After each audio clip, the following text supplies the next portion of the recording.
മന്ത്രി സണ്ണി ജോസഫിന്റെ സഹോദരി ഭർത്താവ് രാജിവെച്ചു. അഡീഷണൽ പ്രൈവറ്റ് സെക്രട്ടറി പദവിയിൽ നിന്നുള്ള രാജി ബന്ധു നിയമന വിവാദത്തെ തുടർന്ന്. പാർട്ടിക്ക് കളങ്കമുണ്ടാകാതിരിക്കാനാണ് രാജിയെന്ന് ബെന്നി തോമസ്.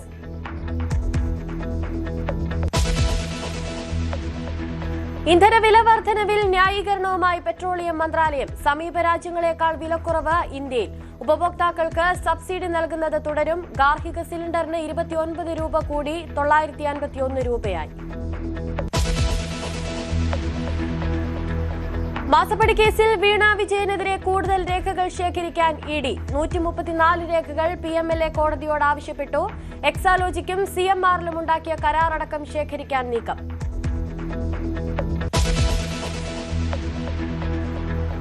മലയാള സിനിമയിലെ ചിരിക്കാലത്തിന് സലാം. സലീം കുമാറിന് വിട നൽകി കലാകേരളം.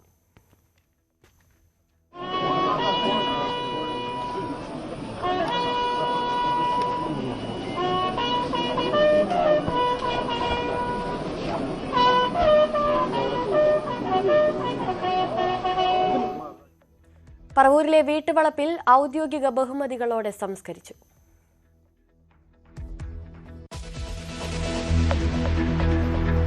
സലീം കുമാറിനെ അനുസ്മരിച്ച് പ്രമുഖർ. അവിസ്മരണീയ പ്രകടനങ്ങളിലൂടെ വ്യക്തിമുദ്ര പതിപ്പിച്ച കലാകാരനെന്ന് പ്രധാനമന്ത്രി. സലീം കുമാറിന് കൂടപ്പിറപ്പെന്ന് മുഖ്യമന്ത്രി VD സതീശൻ. വ്യക്തിപരമായ നഷ്ടമെന്ന് പറയുന്നത് എനിക്കൊരു സഹോദര തുല്യനായ ഒരാളെയാണ് അക്ഷരാർത്ഥത്തിൽ നഷ്ടപ്പെട്ടിരിക്കുന്നത്. ഇവിടെ എല്ലാവർക്കും ഉണ്ടായ പ്രയാസത്തിൽ, ദുഃഖത്തിൽ ഞാൻ പങ്കുചേരും. അനുസ്മരിച്ച് സഹപ്രവർത്തകർ. സ്വന്തമായിട്ട് ഒരു നിലപാടുള്ള വ്യക്തിയാണ്. ആ നിലപാടുകൾ വെട്ടിത്തുറന്നു പറയാൻ ധൈര്യമുള്ള ഒരു വ്യക്തിത്വമുള്ള മനുഷ്യനായിരുന്നു. പഴയ ഓർമ്മകളിലേക്ക് പോകുന്നു. ഒരുപാട് സങ്കടമുണ്ടെങ്കിൽ അദ്ദേഹത്തിന്റെ ആത്മാവിന് നിത്യശാന്തി നേരുന്നു.